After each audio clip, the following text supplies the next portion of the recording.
We got the Washington Huskies versus the Oregon Ducks, 49-14.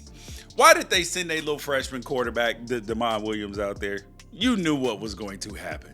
They knew what was going to happen. But the reality is, I will say, in Washington's favor, right? Damon Williams, I think the kid's going to be pretty good.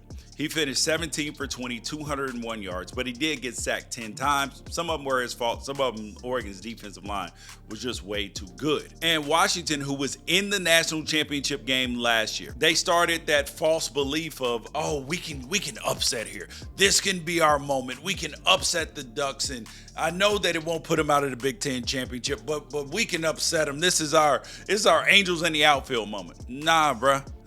Nah. The dream got crushed.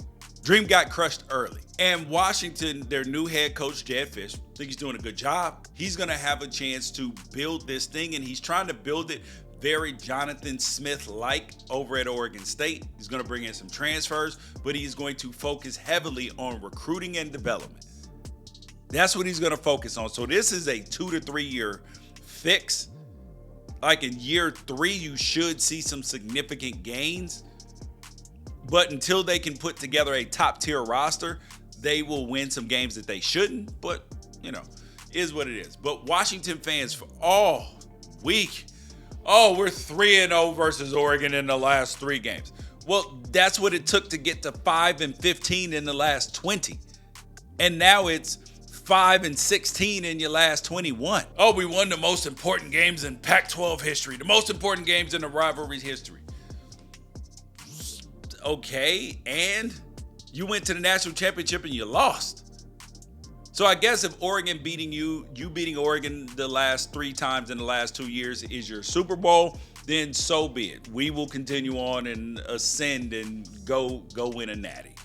But this Oregon team, though, they have been number 1 since week 6, and they have not relinquished it and haven't relinquished any doubt in people's mind. There were still people that were saying, oh, Ohio State, if they play them on a neutral field, they'll beat them up. Are you sure? They just lost to Michigan. Michigan pushed them around. Did they push Oregon around? No. Did they push Indiana around? No.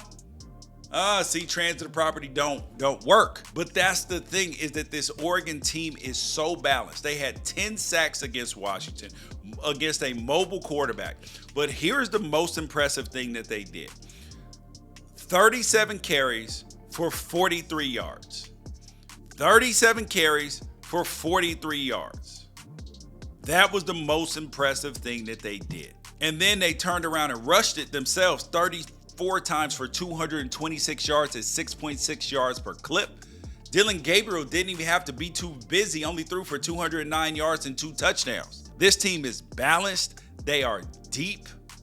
They are good. They were up, 28-14 at halftime, and then it just snowballed from there, a 49-21 victory. This is what you want to see out of the number 1 team in the nation. You want to see them peaking at the right time, which is right now, and most importantly, healthy. Oregon came out of the game healthy. They got Jordan Birch back. They got their wide receiver Tez back. This is a good football team and a team that has a chance to win a national championship. And I'm telling you, I have to caution myself because I know how good this team is. And let me share a story with you that I have not shared. So Phil Knight told Dan Lanning in a joking fashion before the season even started. This is like over the summer. He said Penny could win a Big Ten championship with this team. Now, we know Ohio State's roster was phenomenal. We know Penn State's roster is super good. Indiana's super good. But he was joking with him like, we've given you all the tools. It's time to win. And that's actually dope. And then the fact that Oregon actually did it, got to the Big Ten championship, went through the season unscathed, that is big ups on coaching. That is big ups on the leadership, because you don't do that if those 2 things are not intact fully.